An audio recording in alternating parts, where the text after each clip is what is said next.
Good morning students. तो science Gurukul के इस यूट्यूब चैनल पर आपका स्वागत है। बच्चों, आज हम 11th क्लास का लेक्चर नंबर 3 शुरू करेंगे। हमने लेक्चर 2 में रासायनिक संयोग के नियम देखे थे और वह हमने रासायनिक संयोग के 3 नियम देखे थे। कौन कौन से? पहला देखा था हमने द्रव्यमान संरक्षण का नियम, law of conservation of mass. Second देखा था हमने स्थिर अनुपात का नियम, लॉ ऑफ कांस्टेंट प्रोपोर्शन। और थर्ड देखा था हमने गुणित अनुपात का नियम, लॉ ऑफ मल्टीपल प्रोपोर्शन। और मुझे विश्वास है कि वो वीडियो आपने पूरा देखा होगा और ध्यान से देखा होगा और आपको समझ में भी आ गया होगा और याद भी हो गया होगा। ठीक है, याद हो गया ना? अब उसके आगे हम शुरू करते हैं नेक्स्ट जो नियम है हमारा, नियम नंबर 4। नियम नंबर 4 है और नियम नंबर 4 कौन सा है? व्युत्क्रम अनुपात का नियम।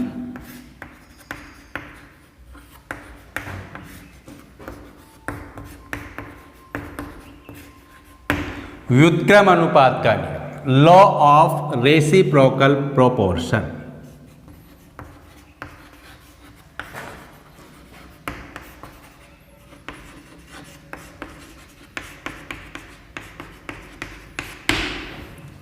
Law of reciprocal proportion. ठीक है, रासायनिक संयोग का नियम नंबर 4। ध्यान से देखना है, सुनना है और समझना है, तो याद हो जाएगा, समझ में भी आ जाएगा। तो क्या है नियम नंबर 4? यह नियम दिया था रिचटर ने। किसने दिया था? रिचटर नाम के वैज्ञानिक ने। क्या है यह नियम?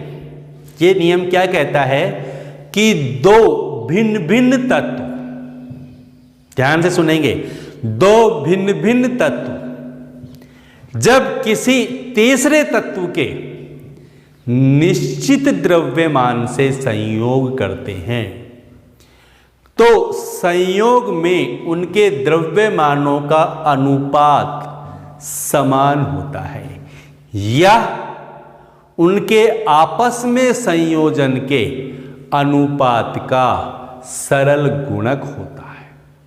समझ गए? देखो क्या है, क्या कहा मैंने कि जब दो भिन्न भिन्न तत्व, दो अलग अलग तत्व हैं, जब दो भिन्न भिन्न तत्व अलग अलग, यानी दोनों अलग अलग संयोग करेंगे किसी तीसरे तत्व के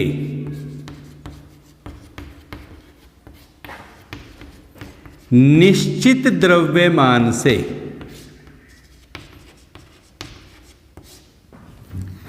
संयोग करते हैं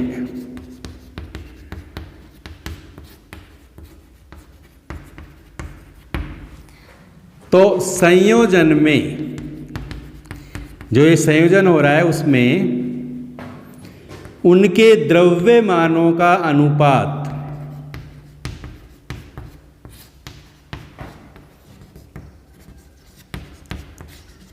समान होता है या उन दोनों तत्वों के या उनके आपस में संयोग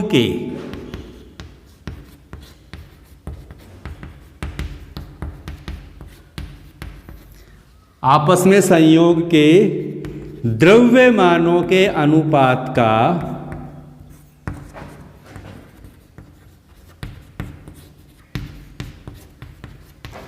सरल गुणक होता है।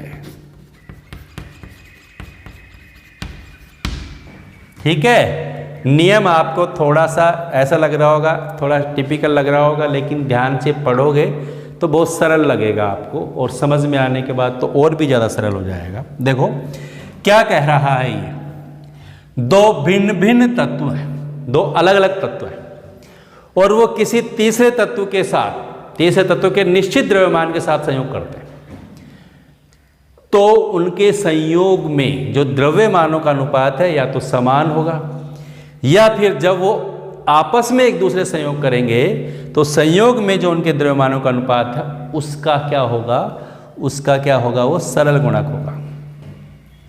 कैसे, देखो समझते हैं। हम एग्जाम्पल लेते हैं, जैसे 3 तत्व ले लिए हमने, एक तो ले लिया कार्बन, एक ले लिया सल्फर और एक ले लिया ऑक्सीजन। ठीक है, 2 तत्व हैं, कौन कौन, कार्बन और ऑक्सीजन, सॉरी 2 तत्व हैं कार्बन और सल्फर। ये ऑक्सीजन के निश्चित द्रव्यमान से संयोग करते हैं। कार्बन और सल्फर किससे संयोग करते हैं, ऑक्सीजन के निश्चित द्रव्यमान से।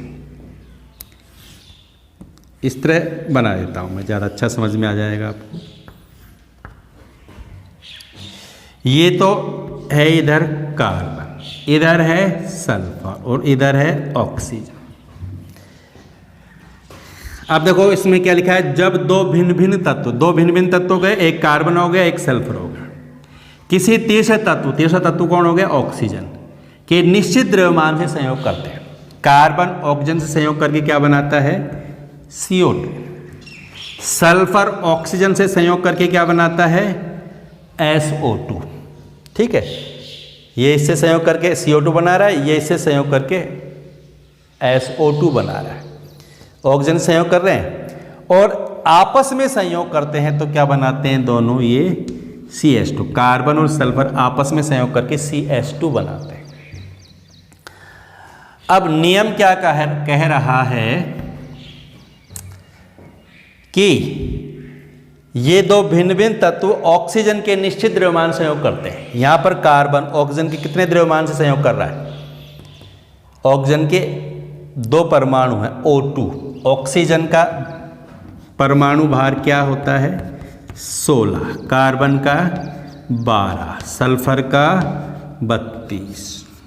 ठीक है, तो यहां हम देख रहे हैं कि कार्बन ऑक्सीजन संयोग कर रहा है, तो ऑक्सीजन 2 है, एक ऑक्सीजन का कितना होता है, 16, यानी कार्बन ऑक्सीजन के कितने द्रव्यमान संयोग कर रहा है, 16 दूनी 32।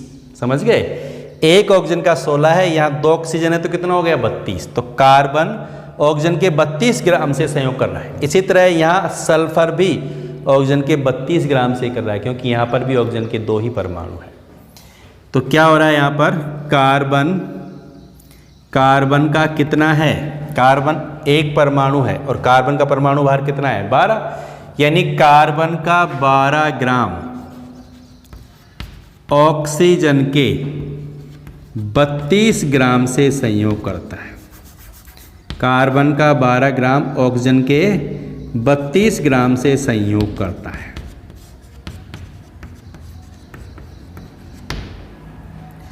और इसमें देखो सल्फर, 1 परमाणु है सल्फर का, और सल्फर का परमाणु भार कितना है, 32, यानी सल्फर का 32 ग्राम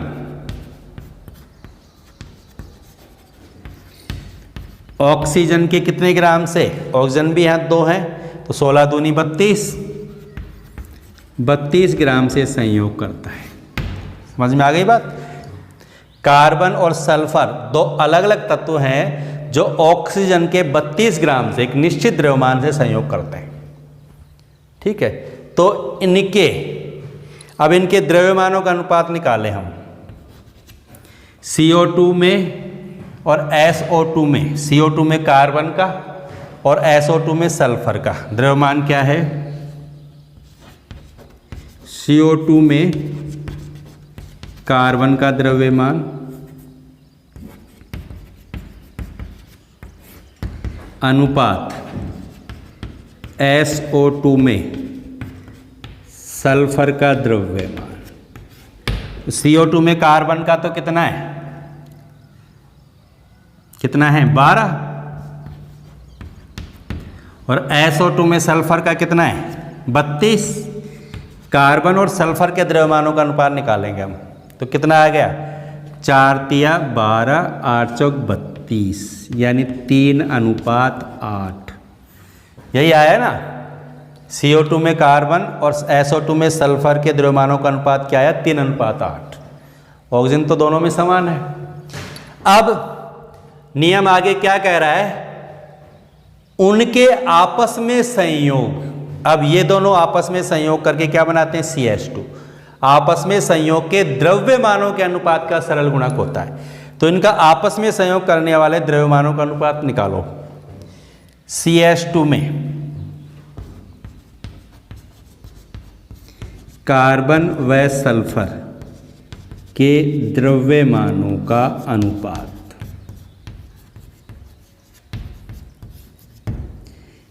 देखो यहां पर CH2 में कार्बन 1 है, यानी कार्बन का परमाणु भार 12 ग्राम।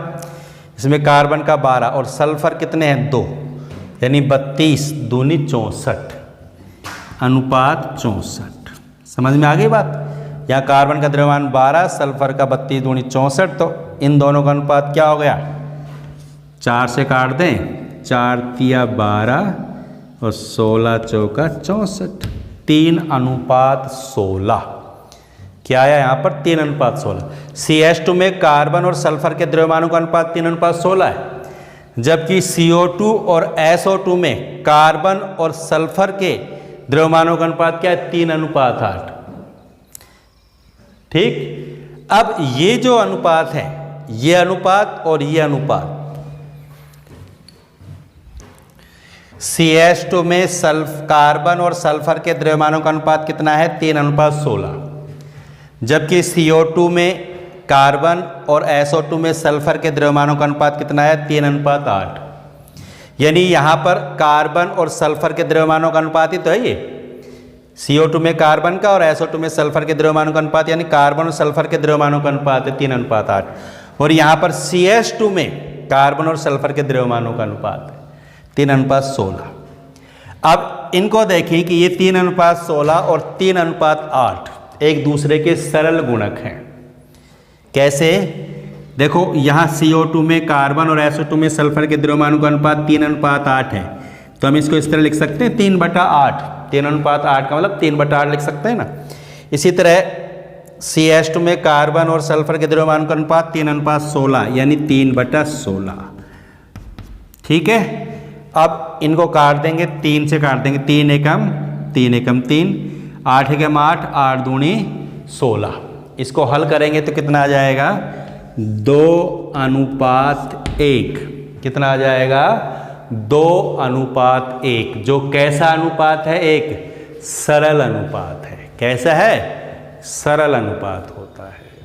समझ में आ गई बात। तो यही कहता है ये नियम कि जब दो भिन्न भिन्न तत्व तो कौन कौन हो गए, कार्बन और सल्फर, अलग अलग किसी तीसरे तत्व के निश्चित द्रव्यमान से, तीसरा तत्व कौन हो गया, ऑक्सीजन, और ऑक्सीजन के निश्चित द्रव्यमान यानी 32 ग्राम से दोनों क्या कर रहे हैं, सहयोग करते हैं, तो उनके द्रव्यमानों का अनुपात समान होता है। उनके द्रव्यमानों का अनुपात निकाला हमने तो आया कितना 3:8। ठीक है। या क्या होगा, वो उनके आपस में संयोग के द्रव्य, और उनका आपस में संयोग होता है तो क्या बनता है CH2, और आपस में संयोग करते हैं तो द्रव्यमानों का अनुपात कितना आया 3:7, 3:16। तो ये 3:16, ये 3:8 दोनों क्या हैं, सरल गुणक हैं जो हमने निकाल दिए। इन दोनों से निकाला तो ये आया 2:1, यानी क्या आ गया, सरल गुणक आ गया। यही है क्या, व्युत्क्रम अनुपात का नियम। नेक्स्ट एग्जाम्पल और देखें तो और अच्छा समझ में आ जाएगा।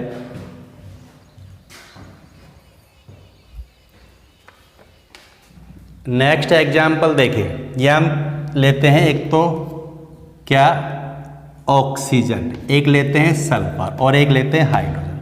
ऑक्सीजन और सल्फर हाइड्रोजन के निश्चित द्रव्यमान से संयोग करते हैं, यानी यहाँ ले लेते हैं हाइड्रोजन, यहाँ सल्फर, यहाँ ऑक्सीजन। सल्फर हाइड्रोजन से संयोग करके क्या बनाता है, H2S। ऑक्सीजन हाइड्रोजन से संयोग करके क्या बनाता है, H2O। ठीक। और ये दोनों आपस में संयोग करके क्या बनाते हैं, SO2। समझ गए। तो सल्फर हाइड्रोजन के निश्चित द्रव्यमान संयोग कर रहा है। सल्फर ऑक्सीजन, यहाँ पर भी 2 हाइड्रोजन है, यहाँ पर भी 2 हाइड्रोजन। यहाँ देखें तो H2S में सल्फर का हमें पता है परमाणु भार कितना है 32, ऑक्सीजन का कितना है 16, हाइड्रोजन का कितना है 1। समझ गए? तो यहाँ पर 2 हाइड्रोजन है, यानी हाइड्रोजन कितने हो गए 2। तो हाइड्रोजन के 2 ग्राम से सल्फर कितना संयोग कर रहा है 32 ग्राम। इसी तरह हाइड्रोजन के 2 ग्राम से ऑक्सीजन कितना संयोग कर रहा है 16 ग्राम। तो इन दोनों में हाइड्रोजन का द्रव्यमान तो निश्चित हो गया ना। तो सल्फर H2S में सल्फर का 32 ग्राम हाइड्रोजन के 2 ग्राम से संयोग करता है, ठीक है। और H2O में ऑक्सीजन का कितना है 16, ऑक्सीजन का 16 ग्राम हाइड्रोजन के 2 ग्राम से संयोग करता है। तो हाइड्रोजन का दोनों में निश्चित द्रव्यमान है। सल्फर का है 32, ऑक्सीजन का 16। हाइड्रोजन के 2 ग्राम से सल्फर का तो 32 संयोग कर रहा है, ऑक्सीजन का 16 संयोग करता है। तो अब इन सल्फर और ऑक्सीजन के द्रव्यमानों का अनुपात निकाल लो। H2S में तो किसका सल्फर का द्रव्यमान और H2O में ऑक्सीजन का द्रव्यमान, इन दोनों का अनुपात निकाल लें।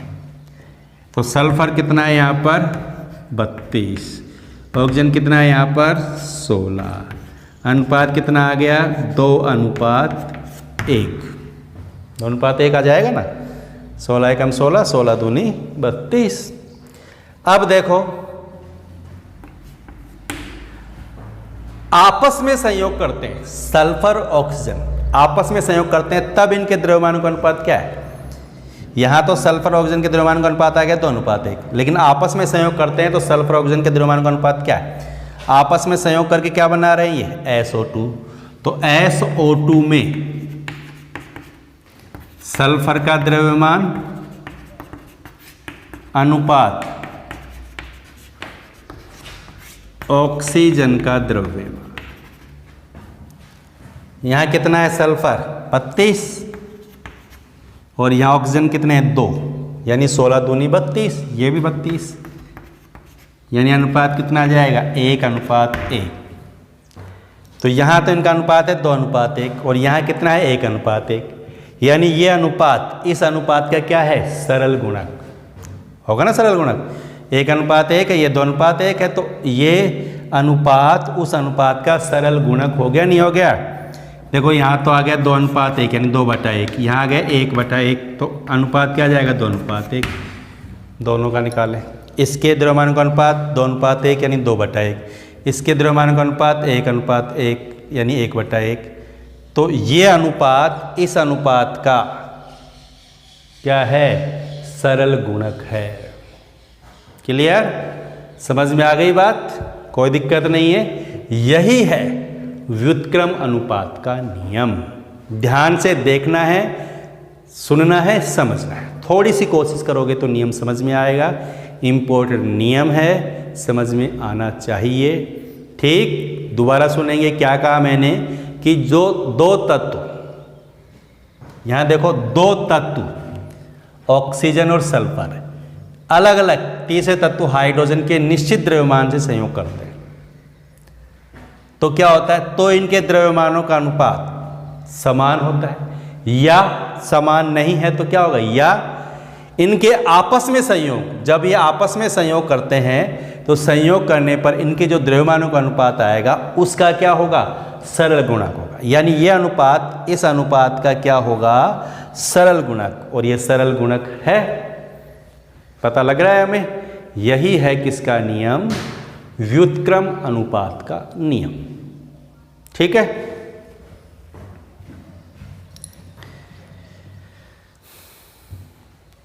नियम नंबर 5 देखें हम। नियम नंबर 5 है गैलुसैक का गैसीय आयतनों का नियम।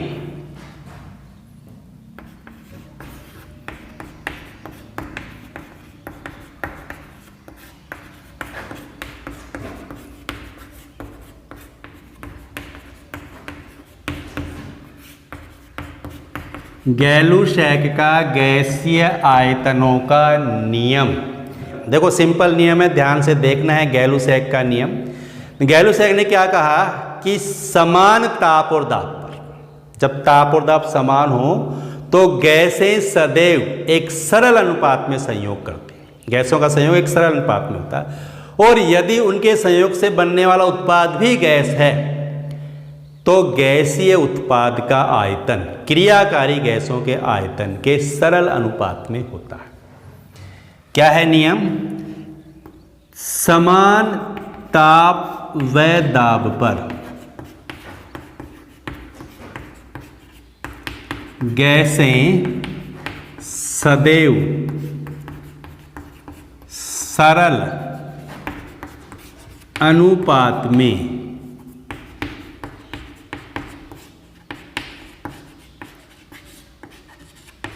संयोग करती हैं। समान ताप व दाब पर गैसें सदैव सरल अनुपात में संयोग करती हैं। यदि उत्पाद भी गैस है तो गैसीय उत्पाद का आयतन क्रियाकारी गैसों के आयतन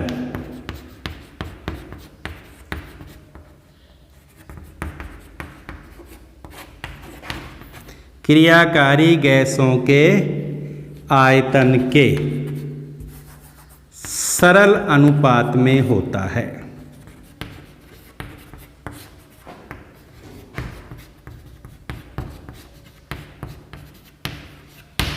ठीक है, जैसे दो गैसें हैं, हाइड्रोजन और क्लोरीन।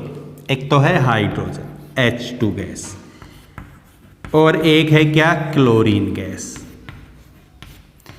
ये आपस में संयोग करती हैं, और आपस में संयोग करके क्या बना देती हैं? ये HCl। क्लोरीन और हाइड्रोजन, ये तो क्लोरीन गैस है, ये हाइड्रोजन गैस है, आपस में संयोग करके क्या बना रही है? HCl बना रही है। अब इनका आयतन देखें तो हाइड्रोजन का एक आयतन, क्योंकि हाइड्रोजन का एक अणु है ना, एक H2, तो इसका मतलब इसका एक आयतन संयोग कर रहा है। इस तरह Cl2 का एक अणु है, इसका मतलब Cl2 का भी एक आयतन संयोग कर रहा है। और यहाँ पर HCl के कितने अणु बन रहे हैं? 2, तो इसका मतलब HCl का कितना आयतन बन रहा है? 2 आयतन बन रहा है। समझ गए? हाइड्रोजन का एक आयतन क्लोरीन के एक आयतन से संयोग करता है तो HCl के कितने आयतन बनते हैं? 2 आयतन बनते हैं। यानी हाइड्रोजन, क्लोरीन और HCl के आयतनों का अनुपात क्या आ जाएगा? हाइड्रोजन 1, क्लोरीन का 1 और HCl का 2। तो हाइड्रोजन, क्लोरीन और HCl के आयतनों का अनुपात क्या आ गया? 1:1:2। कैसा अनुपात है? एक सरल अनुपात है। तो यही है गैलुसैक का गैसीय आयतनों का नियम। समझ में आ गई बात? तो इस तरह सरल अनुपात आता है। गैसें जो हैं सदैव एक सरल अनुपात में ही संयोग करती हैं, और अगर उत्पाद भी गैस है तो उत्पाद का आयतन क्रियाकारी गैसों के आयतन के सरल अनुपात में होता है, जो इस एग्जाम्पल से बिल्कुल समझ में आ रहा है।